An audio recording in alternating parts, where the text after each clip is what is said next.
We're here today for our annual Power Breakfast event, which is our opportunity to provide highlights on some of the activities over the past year, and then we'll also do a little bit of look forward and our financial forecast and our outlook for 2023. And then we'll leave some time for Q&A at the end. So this is always a good opportunity to take a few questions about where we're headed as a utility.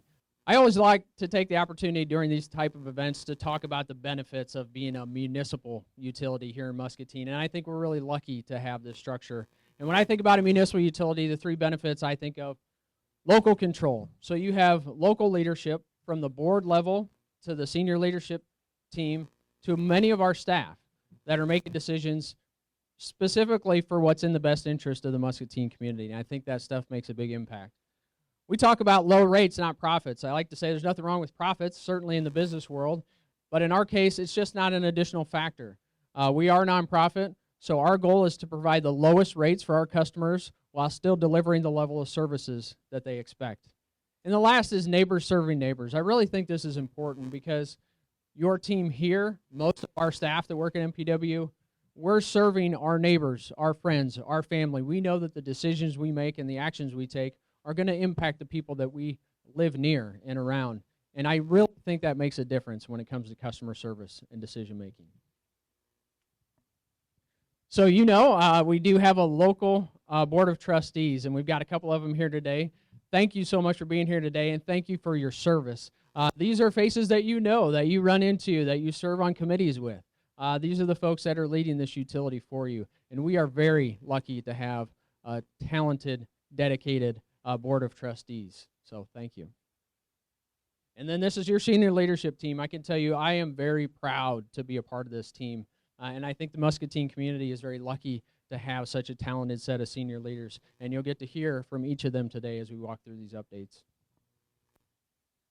So you may recall, if you've come to these before, we're actually 2 full years now into the new strategic plan that we rolled out for 2021. And I am actually amazed at the progress that our team has made on that strategic plan over the past couple of years. And if you recall, we laid that out into 5 key strategies that you see on the screen here. And so today we're going to walk through just a few highlights on some of these strategies over the past year. But we really have made great strides even within 2022 in furthering developing our leadership and our staff, better leveraging technology to make our operations more efficient. Continuous improvement culture is getting expanded throughout the utility. We're improving our customer experience and rolling out even a brand new customer information system that Erica will talk about.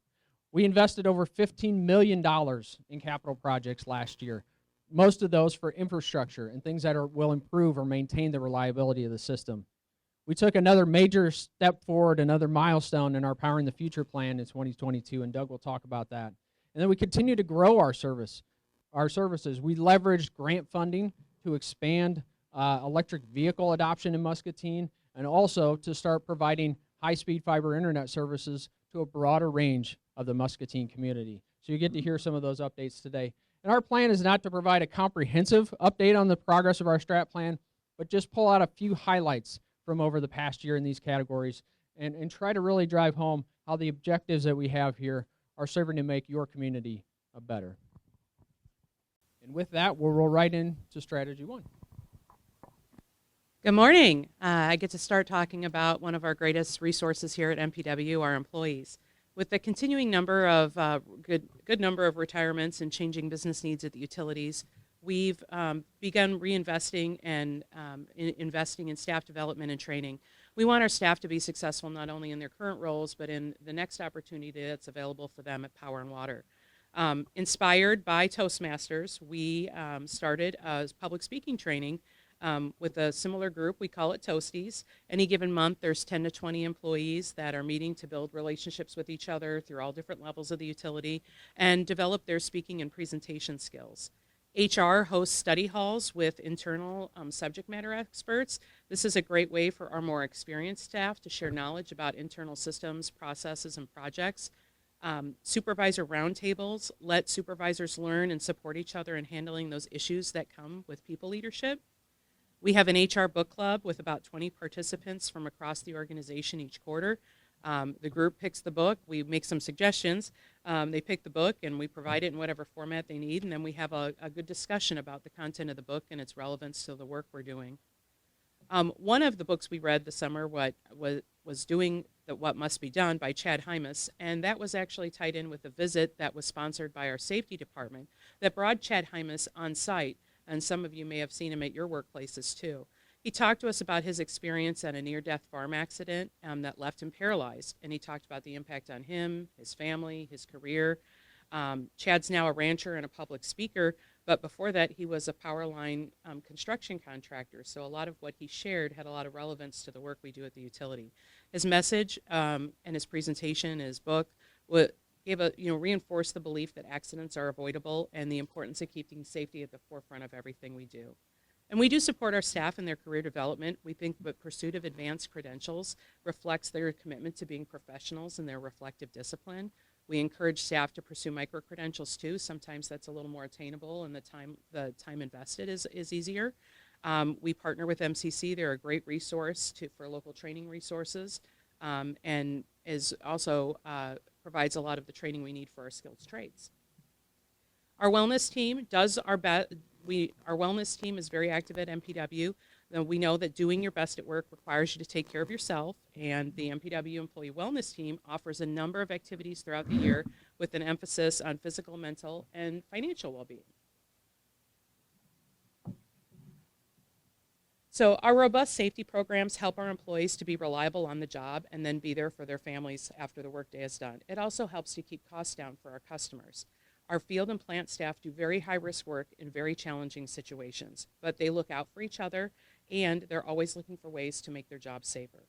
We wrapped up 2002 with 4 OSHA recordable injuries, and that's tied for our second lowest since 1972. And considering the amount of work that gets done at the utility, and then especially in the generation department where they work comparable hours but with less people, it's a really great achievement. Now our goal remains 0 accidents, and we'll continue to work towards that in 2023. We strive to benchmark against some of the best utilities in the country, and we will submit work from our marketing department to the American Public Power Association to be judged against some of the best utilities in the country. We were honored that our I Am MPW video series, which features Doug and other generation employees talking about our Powering the Future strategy, received an award of excellence, and our Powering the Future webpage, which also shares information about this important strategy, received an award of merit. In a new continuous improvement venture, the past few months, we've been working with the Iowa Quality Center to educate ourselves on and compare our operations against a set of performance excellence benchmarks. This is part of the Iowa Recognition for Excellence program, which is based on the Baldrige framework. The on-site review of our application will happen in April, and what we're really doing is pushing ourselves beyond just comparing ourselves to other utilities, but best practices in all types of businesses. We also added 2 new Lean Six Sigma belts to our ranks this year. One of our CAD techs earned her green belt, and our manager of transmission and distribution earned his black belt. So it's great to see this level of engagement at all levels of the organization. And the visual on the right shows our ongoing investment in the culture of improvement. We had 532 suggestions come in from our folks last year to make things better, safer, and more efficient. Each of those suggestions is evaluated by the team, and if approved, it's given the support to put it into practice. This is a look at our new 5-year capital projects map. This includes projects from the city and MPW. The interactive map allows us to look ahead and see where the work is being done and by who. It gives us a quick summary of the work and the investment being made in each neighborhood. With a quick look, we can make sure that we're aligning our efforts. The worst thing that can happen when we're planning projects is not coordinating with our partners. We don't want the city to tear up a street, do their work, and we miss that opportunity, and the next year we have to tear up the street because we're going to inconvenience our customers again, and we're going to drive those costs up. So it's going to be a top priority for our GIS team to meet with our partners and keep this map up to date as we look ahead. Our next step will be to share this in a forward-facing map out to our customers so they can use it as well. They'll know what's happening in their neighborhood, the status of the project, and even how to avoid those construction areas. As the need for high-speed, reliable internet continues to grow, MPW initiated a restructure of our internet packages mid-year, eliminating lower speed options and making higher speed options more affordable. This follows industry best practices to right-size offerings and optimize the customer experience with fewer and better bandwidth options. We successfully implemented Phase 1 internet restructure on our residential and business class shared fiber to the home network. With a combination of multiple bandwidth and pricing changes, the highly coordinated efforts of our communications operations group, customer services, marketing, and IT completed the changes seamlessly with no negative operational impacts. Customers responded favorably and have taken advantage of low-cost upgrades. Since the restructure, we've seen a significant increase in the number of our gig signups, showing that the new price point was a move in the right direction. With goals to have 100 meg as our entry service and get gig pricing to under $100, look for Phase 2 restructure in 23. We lowered rates for our managed MAN, which is an enterprise service, our MAN Internet, MDC, and unleased fiber service. MAN and MDC services provide dedicated bandwidth that is monitored for several conditions at the customer level, including out of service and bandwidth usage. This is for critical business services. To create a better experience for our customers, we launched Nix Picks in December.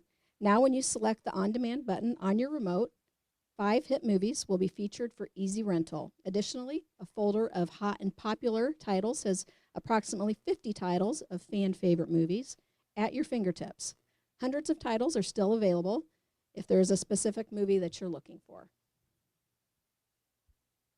We love hosting Customer Appreciation Days and have great volunteers who continually envision new activities to help customers learn more about their community utility.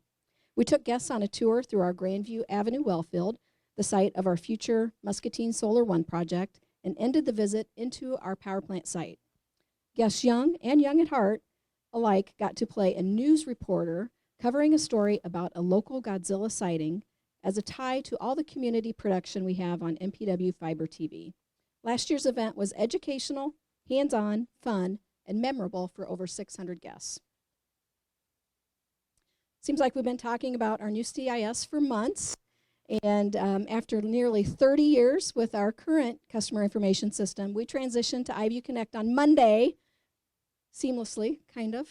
The internet did not go out on Super Bowl Sunday, which was one of my big fears. But we've had a fantastic cross-functional project team working to go live with the new system over the past year.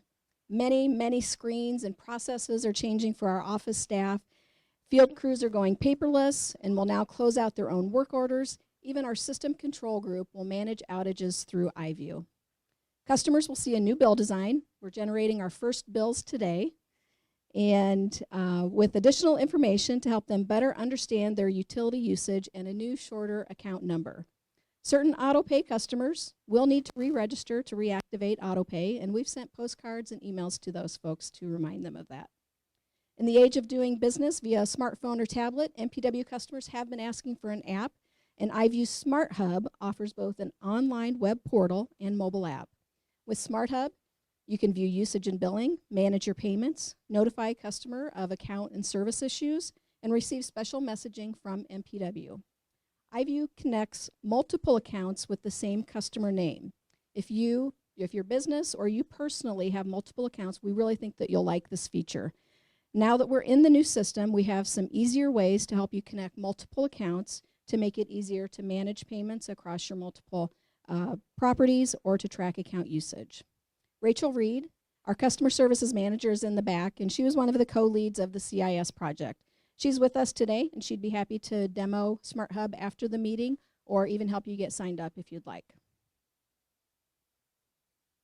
Phase 2 ideas are being considered. We know there's going to be additional efficiencies to be realized and that we can eliminate some specialty software programs by launching additional iView modules and integrating data into one platform. MPW is a fan of solar, and we're adding solar to our own portfolio in a big way.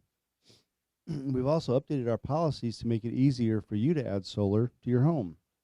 Unfortunately, we continue to hear some horror stories about people's interaction with some solar developers. Sometimes they just make promises they can't keep.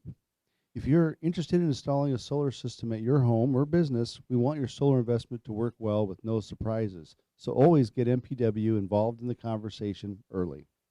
Paul Burbeck is our energy services advisor. He's our solar expert, and he can help you with a lot of things.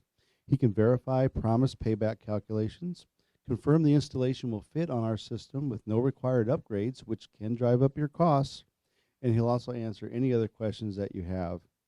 This last year, we spent a lot of time reaching out to people talking about solar, and we developed a nice catchphrase. If you're looking at adding solar, better call Paul. MPW always gives the top priority to outages, and this year we were able to expand that outside of our service territory. After Hurricane Ian hit land in September, the call for mutual aid went out, and MPW quickly responded. We were able to send 3 people down to New Smyrna Beach to aid in the recovery efforts. A big thanks goes out to Dave Scott, Barry Garrettson, and Chad Benke. They spent a week just south of Daytona helping a utility in need, and we want to also have a big thanks go out to their families for supporting them. We are active throughout the community, supporting organizations and events that let us connect with our neighbors and make Muscatine a great place to work. If you happen to attend the holiday Jingle and Mingle this year, we had great weather, which resulted in an amazing turnout, and lots of photo opportunities with our lighted line truck. Our employees got to show off their creativity and craftsmanship creating the display. We gave out calendars and conducted a giveaway for customers to receive gift certificates, so Santa came for a few customers. We also like to share our knowledge and skills in classrooms and supporting community projects. Some examples, MCSD's Summer Spark program, the providing electrical safety demos in classrooms throughout the district, as well as at the community block party. We helped with a Habitat for Humanity house build and also support United Way projects. Now, to show appreciation for our first responders, MPW commissioned the painting of 2 decommissioned hydrants and honored our dedicated professionals from the Muscatine Fire and Police Department with the installation of these art pieces at the Public Safety Building. And being a good neighbor and supporting our community takes all forms. From everything from having every tag on our angel tree taken care of by employees, to having employees donate carloads of food and toys during the holiday drives, to having the water crew help a customer whose car became disabled right near their job site.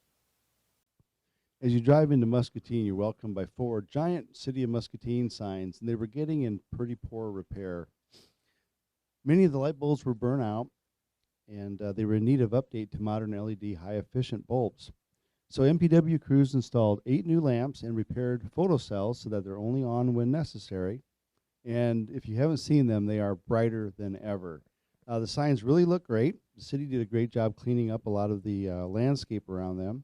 And we were also able to redirect one of the lights on top of a pole that lights the flag at the Bridge Park.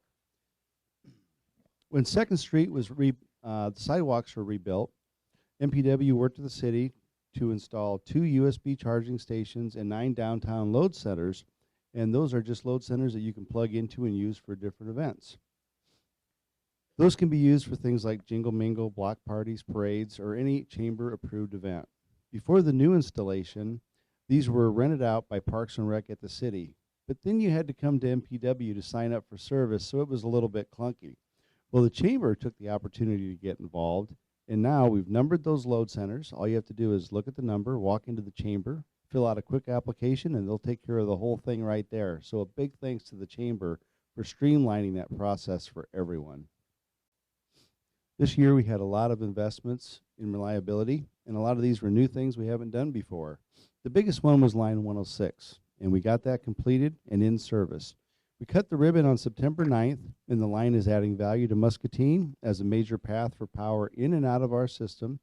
It delivers more flexibility for outages and greater resilience through route diversity, as it's a completely different path in and out of our city.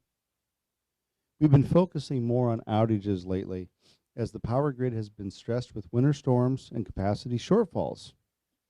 From a continuous improvement perspective, one outage event that we drill for is a loss of communications on our substation ring. What happens if we would lose that communication is we have to send crews out to each substation. Then every 20 minutes, they need to write down those readings, call those into the control center. The control center has to answer all those calls, rewrite down that information, and it's very slow moving, and it actually allows room for a lot of errors to happen. Well, using GIS again as the solution, they've created dashboards on their tablets. Now the crews can input that data right into the dashboard. It uses a separate communication path, and now all that data appears right in front of our system operations team, so they're aware of what's going on at those substations, and it's just a fantastic improvement. It's almost like having real-time values without having real-time values. Next, we started expanding our scope of incident command and the size of our team. We used to do a lot of this informally, but now when there is an emergency on the grid, we have a formal process where we bring the team together, we evaluate our system, we make sure that we're working closely with MISO, we look at the offers of our units and make sure that they're updated so MISO knows what we can do to support the grid, and we're also working closely with staff to how we're going to make sure we contact our customers and our key accounts. So doing all that together formally puts us in a great position to weather those storms. Next is reliability. And we've hit 5 nines. As far as our availability to serve our customers, this is a target we're always shooting for, 99.999. This isn't the first time we've hit this number. We did it in 2018, 2016, 2010, and 2008. Before that, records were maintained a little differently.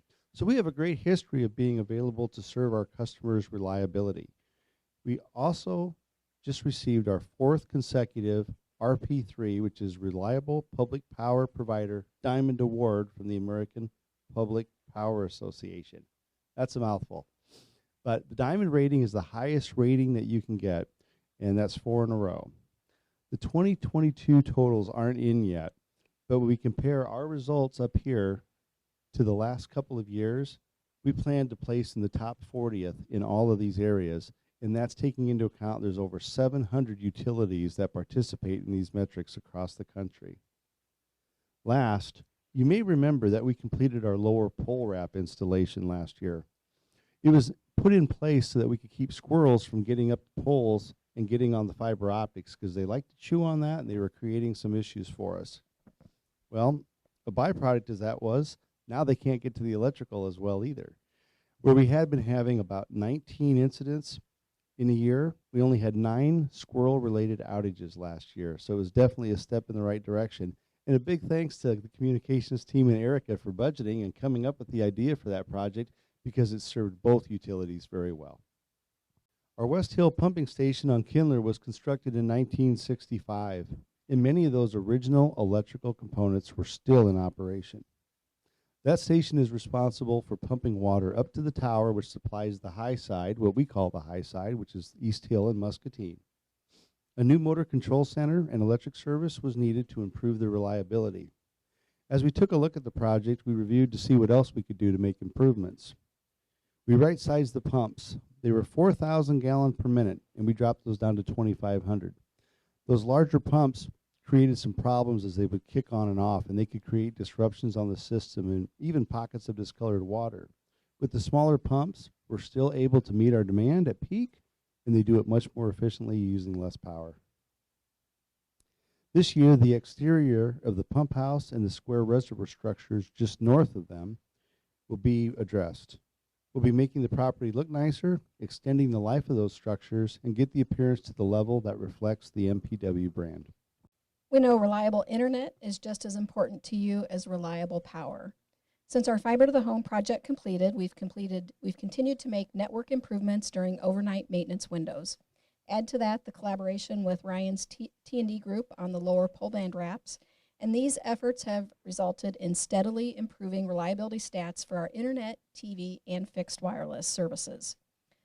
Continued reliability initiatives are planned for 2023 as we, too, pursue 5 nines for comms reliability. In an effort to achieve best-in-class communications system reliability, the communications team replaced the entire backbone infrastructure for the enterprise manned network in 2021 and built redundant network fiber paths to provide seamless failover. In 22, new routing paths were built for each of our enterprise customers. Edge equipment was replaced, and those customers were physically moved to the new network. The newly refreshed hardware platform can provide up to 10 gigabits per second max per connection of dedicated internet bandwidth. We also can provide up to 100 gigabits per second of dedicated bandwidth between local locations and any co-located hardware housed in our efficiently optimized and hardened network operations center. For residential and business class customers on our shared fiber to the home network, upgrades to equipment in our NOC began to increase shared capacity to 10 gigabits download and 10 gigabits upload. Because fiber capacity is nearly limitless and MPW has fiber to every home and business, these upgrades are implemented with minimal additional investment and require no field construction work. Both our MAN and fiber to the home networks are designed to easily scale with bandwidth usage growth, providing a better internet product and enhancing customer experience. As we invest responsibly in reliability for corporate IT, we continue to focus on cybersecurity improvements. We require MFA for all connectivity to our internal and cloud infrastructure. We increased our password length and complexity requirements for domain access, and IT staff audited all elevated access and administrative user accounts to implement a least privileged access model for administrators. Thanks to the work of Brandy's group, educating our employees on cybersecurity and how prone we are to it as a utility, we had pretty easy adoption by our employee body. We improved our backup and recovery solution and with added redundancy, new immutable storage, and increased data retention. We upgraded our endpoint device management platform for all Windows, Android, and iOS devices.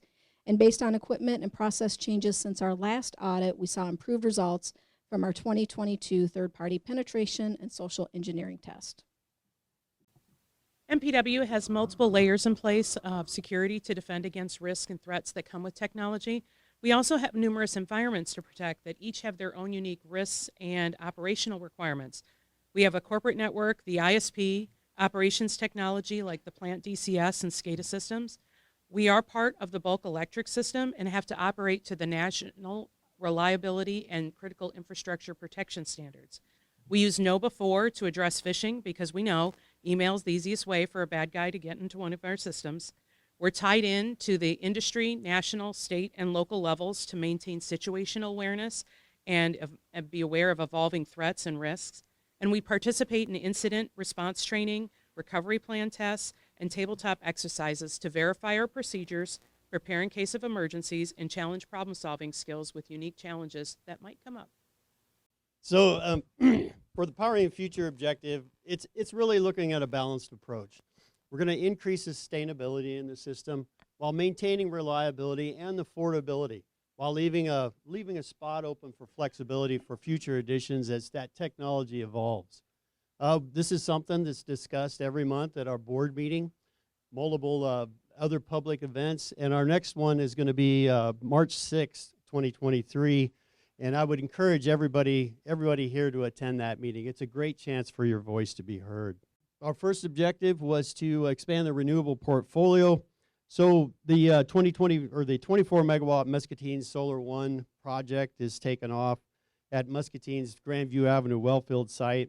It's anticipated that construction is going to start in the fourth quarter of 2024 with that unit coming online in 2025. If you probably recall, back in November of 2022, the power purchase agreement was signed with Nokomis Energy to get this project started. Since then, they've been working on development items like site design, getting permitting, financing, and environmental assessments, while MPW has been working on the MISO interconnection, as well as the local physical interconnection. That's a project Ryan's group is working on. So the support of GPCH and I and Bear were really key to making this thing happen through our Choose Green Muscatine business program. It was super important. But there's still an opportunity if you want to participate in this program. Our staff has been reaching out to commercial 2 and industrial customers just to gauge interest to see if they're interested. So if you haven't been contacted and if you are interested in part of this project, better call Paul. Thanks, Ryan. Better call Paul. He's the guy. And our residential customers can continue to participate in all of MPW renewable projects through the Choose Green Muscatine program. So on our Powering the Future objective, we worked with Leidos Engineering on the 2020 power supply study. Since then, we've been working on follow-up items with Leidos. The recommendations were to follow up on getting local pricing on a solar project. Kind of went a little beyond, and we've actually got one rolling now. The other piece was to follow up on the combined heat and power unit, do a detailed study to figure out what the exact performance and thermal characteristics were going to be of that unit here in Muscatine. So, and also update the cost data. So we worked with Stanley Consultants on that first. Then that information was rolled back into another rerun of the power supply study that we plan to share with the board at this month's board meeting. Again, we'll also follow up with that same presentation at the customer forum on March 6th. Again, I can't say this enough. This forum is a great opportunity to voice your priorities and concerns for your business. This is a CO2 slide that represents MPW's climate actions as they compare to global actions and targets and goals through 2050. And the key is on the y-axis there's a percentage of reduction in CO2 to keep the global warming less than 2 degrees C. And that's indicated by the teal line. The green line up on the top is what happens if we don't do anything. That purple line represents MPW's reductions in CO2. This slide now includes the 2022 CO2 emissions, as well as the projection with plant units 7 and 8 operating as peaking units. And you can see the dotted line down there is MPW's CO2 emissions target of 65%. And then this is all going to take time. So this transition it's really important to make this transition reliably and safely. So moving forward, units 7 and 8 are going to operate as peaking units. This is a really important part given the shortfalls in capacity in the MISO system, which Ryan had pointed out previously, primarily driven by unit retirements in the system. So it's getting pretty tight out there. Unfortunately, Unit 8A experienced an unplanned outage in December. It happened on December 23rd. You probably remember it was a little chilly out, December 23rd. And due to a long repair time frame, a mutual decision was made with GPC to end that steam sales contract a few weeks early. That unit's going to remain in outage until we can get decommissioning efforts started. This unique arrangement has really been mutually beneficial for over 22 years. I've been involved with from the inception. And it provides steam at a competitive rate, while also providing some revenue that helped reduce the electric rates for everybody in Muscatine. So it's been a win-win for a long time. And Unit 9 continues to operate as MPW's main source of local generation.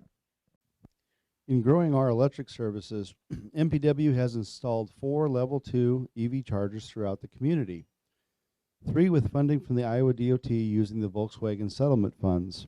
Along with MPW, driving around, I can count about 8 Level 2 chargers and 1 DC fast charger that's now installed in Muscatine. We also just received an application for 4 DC fast chargers to be installed later this year. Gage jokes sometimes that Muscatine may have more chargers per capita than anywhere in the country, but we're definitely doing our best to take advantage of these grants and share those opportunities with our neighbors. As we look at our own fleet, we're always evaluating electric vehicles. And it's not just for cars and light trucks. We consider it an option for all types of equipment. We recently ordered 2 large bucket trucks with GEMS units, and GEMS is Job Site Energy Management Systems. So anywhere on our system, we have to get our large trucks out there, and it takes a big diesel to do that and pull those big trailers. But once they're on site, that large diesel has to idle all day to power the hydraulics, climate control the cab so they can do their work. Well, now we're looking at a battery system with this GEMS unit that will handle all that. So once they drive to the site, that big diesel is shut down and it reduces emissions and fuel consumption. And if they're in your backyard, it's going to be a lot quieter too. Last, we're supporting the city in their pursuit of 2 electric buses. We wrote a letter of support and are working with them on charging options, and we wish them the best of luck with their application.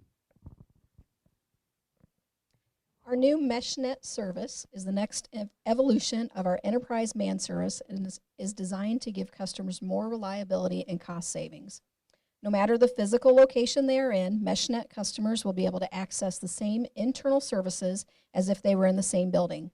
Physical barriers and bandwidth limitations are no longer an issue between different physical locations, since the traffic appears to reside in the same physical building or location without the need to purchase costly hardware or small internet circuits. This option greatly enhances a company's security posture by limiting external access to their environment. MeshNet can be configured with route and equipment redundancy for seamless failover. And from a disaster recovery standpoint, MeshNet customers can move to any location within their built mesh network and continue working and accessing any other locations. If you have interest in learning more about MeshNet service, please let us connect you with Scott Holmes, our business development specialist, for a discussion of your needs and proposal for services. As part of our Fiber to the Home project, we launched residential and business class phone by providing analog phone service. In 22, we launched enterprise phone service with MPW Corporate being one of our first customers. We were a challenging customer with 2 physical locations, desk phones and soft phones, and third-party PBX support, but we made it, and with a lot of pre-work and testing, the transition has been very successful. In total, we have 4 customers taking enterprise phone service. Supply chain issues has been the biggest constraint, growing this service even further. MPW saw significant cost savings compared to the charges from our former provider, and we've demonstrated similar savings for our other enterprise customers. If you have analog basic phones or a PBX, we have analog, PRA, and SIP services available. Again, please let us connect you with Scott Holmes, our business development specialist, for a discussion of your needs and proposal for services. We seek to help make Muscatine the best place to have a business and to live.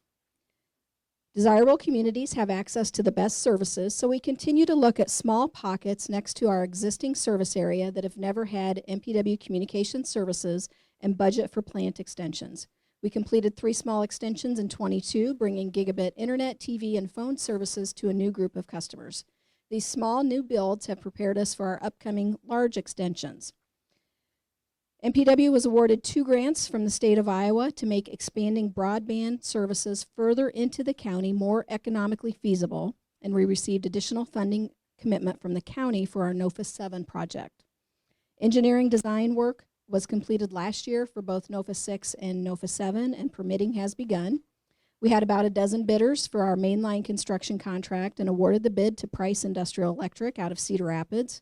Price is an experienced fiber contractor, having completed work for the Iowa DOT and large middle-mile internet service providers. Construction is planned to start this year for NOFA 6 and in 24 for NOFA 7. We do expect additional broadband expansion funding to become available, so we've worked with both the federal FCC and the Iowa Office of the CIO on updating high-speed broadband data maps to position ourselves for additional grant opportunities. So our net income, MPW's net income in 2022 was $7.7 million, and that's a little more than double what we had in 2021. It's also substantially different from what we budgeted for 2022. It was a loss, actually, of $2.6 million, so dramatic difference. Now, why the big difference? It's largely driven by what's going on with the markets. MISO markets, where we sell our energy into MISO, then we buy it back from MISO. But we sell the energy from our generation into MISO. Those markets went off much higher because the natural gas prices were higher, and I'll show a graph of that later. But our generation was higher than budget, but it was actually lower than what we did in 2021. The sales into MISO were $47 million above budget and $33 million above 2021. So those are just really big numbers for a utility our size. You can see here for each of the 3 utilities. So the first bullet point there is for electric, and it's the 3.7% above budget, 15.5% below 2021 for the net generation. And then water sales were down from 2021, but 2021 we had a big increase in our industrial sales for water. So we maintained that level in 2022. Communications margins, 400,000 better than 2021, and that's as we continue to improve our internet margins by about 300,000. You can see there on the two graphs the sharp differences, especially on the electric side. So compared to budget, compared to 2021, and you can see the history there of our net income. So the crazy energy markets. The spot natural gas prices averaged $8.81 in August. That was the highest peak. And then we saw energy prices, what we sold into MISO, at $101 a megawatt hour. So if you think about that, that's 10 cents a kilowatt hour. And if you look at many of the rates you have, they're obviously below that. So, but with our generation, we were able to hedge and keep your energy prices low. So, looking at that graph there, the top two lines are energy prices, what we sold into MISO, what we purchased from MISO.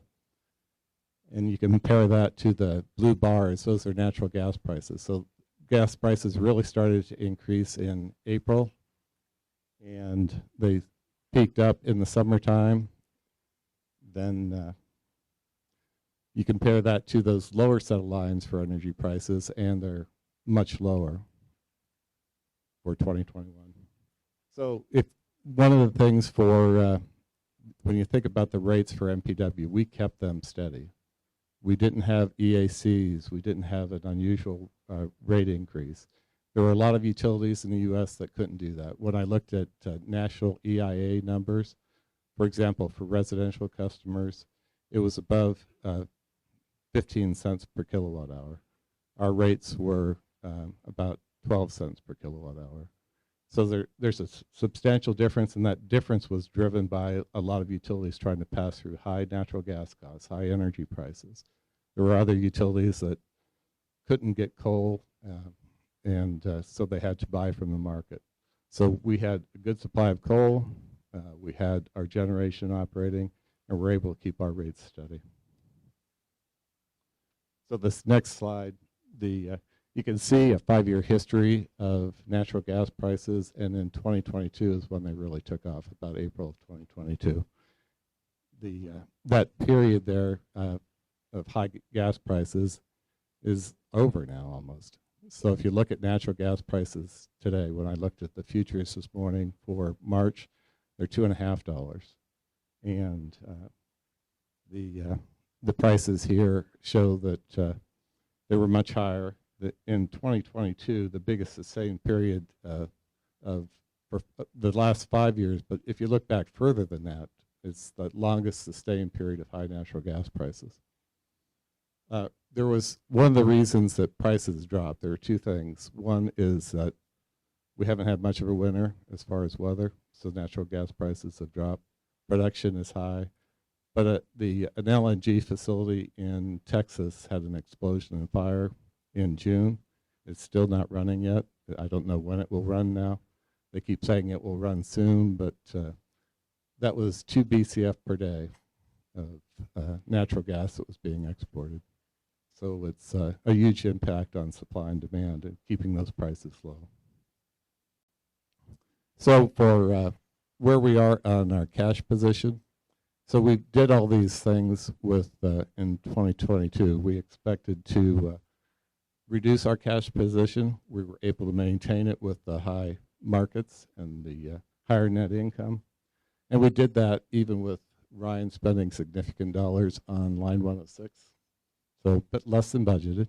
But so we were able to do that without any borrowing, which was great. CapEx, when we look at our capital expenditures, about $15 million less than budgeted, as I said. But it's still significant expenditure and not having to borrow any funds. So these next 3 slides are just a little bit about projections. So powering the future, we've got the solar PPA in the chip unit that would require financing in future years. We've also got some other big projects. The Grandview substation, which is related to, in part, to getting the solar project done. That project's about $7 million. We've got plant cooling modifications to keep running the coal units. That's about $6 million. And then the new customer information system that'll hit capital this year. So inflation, we've got it budgeted pretty low. You see 2.8%. That seems real low right now, doesn't it? But in 2023, a lot of what people did is put their budgets together with higher numbers than that. And we just think inflation will drop down going forward. Our investment rates, we targeted 3 to 3.5%. We're doing better than that right now. We're doing 4.5 to 5% for our investments. And with $80 million to invest, that's good for you as customers. With natural gas prices being high, we had anticipated they'd still be high in the first quarter of 23, but they will have dropped, and that will impact our results in 23. We won't see the same kind of net income in 23 as we saw in 2022.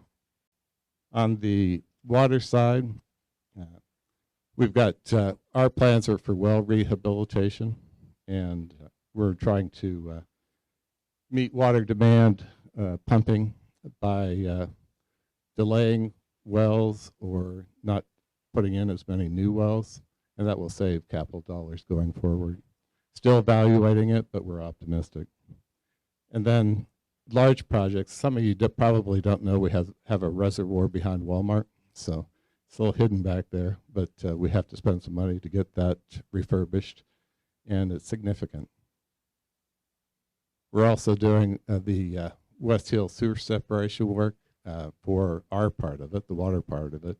That project started for us, I think, in 2014. It started for the city before that. Won't be done until 2028, but there are very significant dollars associated with that.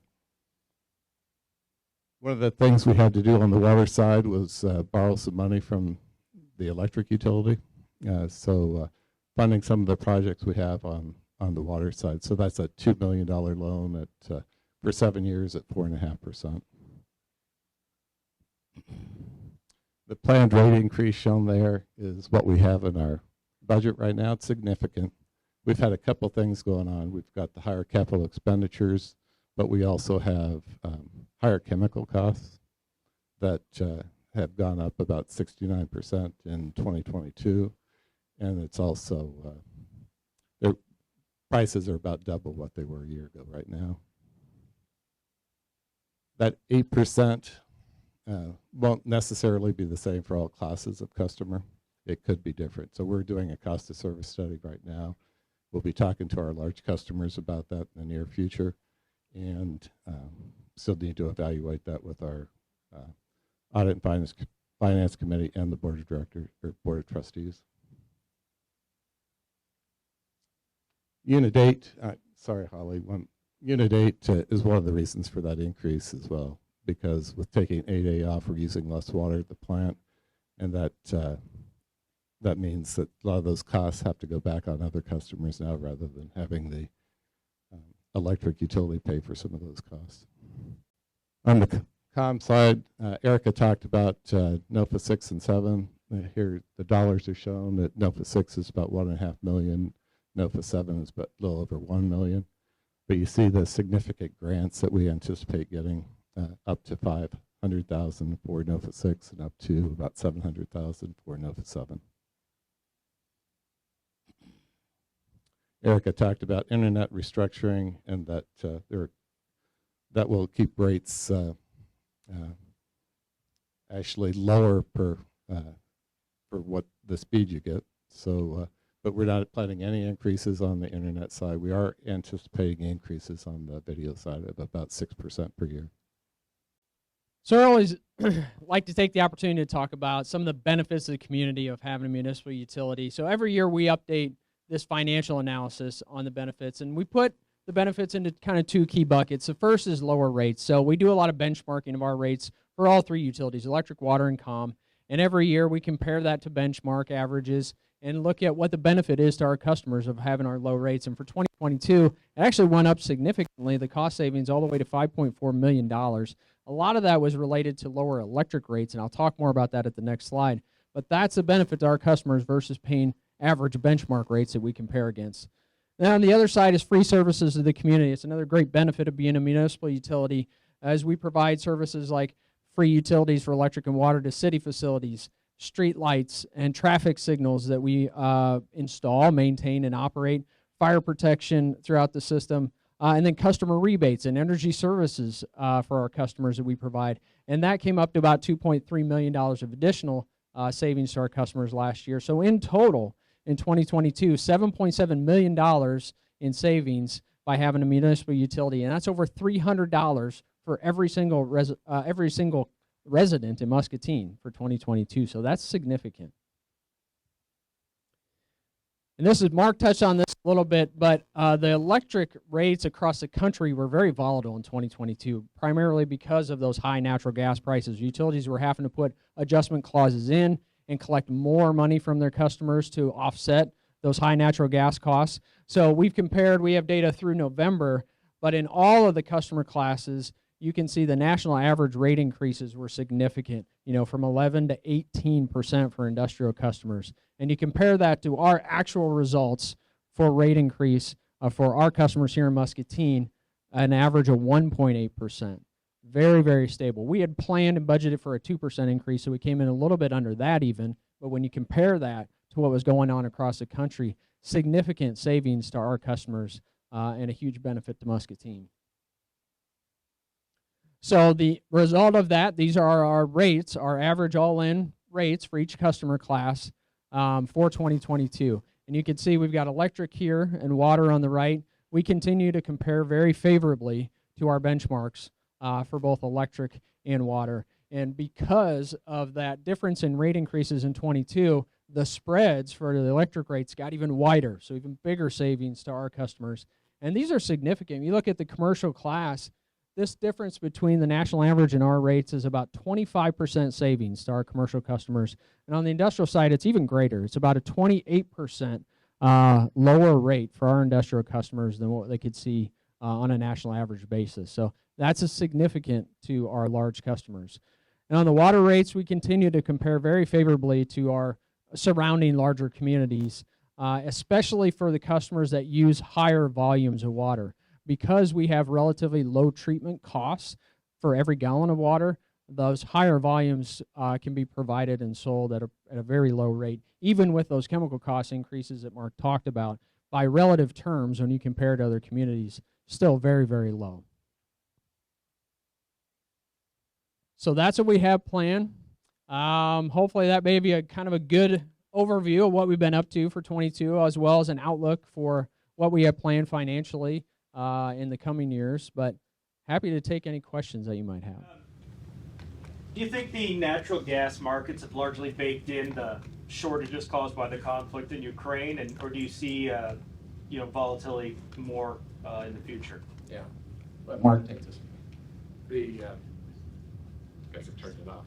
For natural gas prices, we're exporting, the U.S. is exporting about as much LNG as it can to Europe. So that's really taking the natural gas out of the U.S., out of domestic supply. So those prices don't have as direct impact on what's going on with us. You see a big disconnect with what prices are in Europe and what prices are here in the U.S. for natural gas. That started to narrow a little bit, but I don't think what's going on in Ukraine will have that much impact. There will be efforts to increase LNG exports from the U.S. over time, and getting that facility back would increase that export of LNG. So will put pressure on prices, but when we look at the forward curve right now for natural gas, it's pretty low. Thanks. Yeah, I think, as Mark's saying, you definitely see that big spread because the U.S. is kind of capped out on what it can export. But I think that dynamic is going to continue to maintain as demand in other parts of the world increase for gas, and the U.S. continues to have a low-cost production. You'll continue to see increase in exports, and that will have an indirect impact on the price. I didn't catch it. Did you say what the rate increase was planned for the electric utility? So we're expecting modest, somewhere around 1 to 2%, I'd say. I think in our budget, we estimate about 1.1% base rate. But we're in the middle of a cost of service study now that we're working with our outside consultant to do, and we'll be bringing back to the Audit Finance Committee and the board in March. But I would expect the base rate to be probably in that 1 to 2% range. And the other thing we're doing there is looking at how it allocates among customer class, again, just like the water side. So you could see different increases for different classes of customers. Yeah, so coming off of that really strong year in 22 sets us up well for another low adjustment next year. And do you keep a chart of your historical rate increases over time? Is that available to? Yeah, it could be. We do, when we do any rate adjustment to the board, that's one of the things we provide is that kind of historical rate adjustment table, but I can certainly get that to you. Okay, thanks. Last year you talked about the decommissioning of current units, and could you touch on the decommissioning of 9, if that time frame is still the same going forward, and if the planning and construction of a natural gas fired facility is still on where you were a year ago, or is that altered? Yeah, that's a good question. So I think that those details are the things we'll be talking about with the board at the February meeting. We'll be sharing at that customer forum on March 6th. As Doug said, when we're coming from the last study, we were following up on a lot of those plans, and we have updated assumptions on costs and operational details for that chip unit, and now we put back into the model for the power supply study. So we plan to review kind of our updated outlook on things. More to come just in the next couple weeks as far as details on that. Very good. But I would say in general, though, one of the big themes that's different from 2019, 2020, when we did the last study, to today, is the market, the MISO market, has gotten much more strained on their capacity outlook.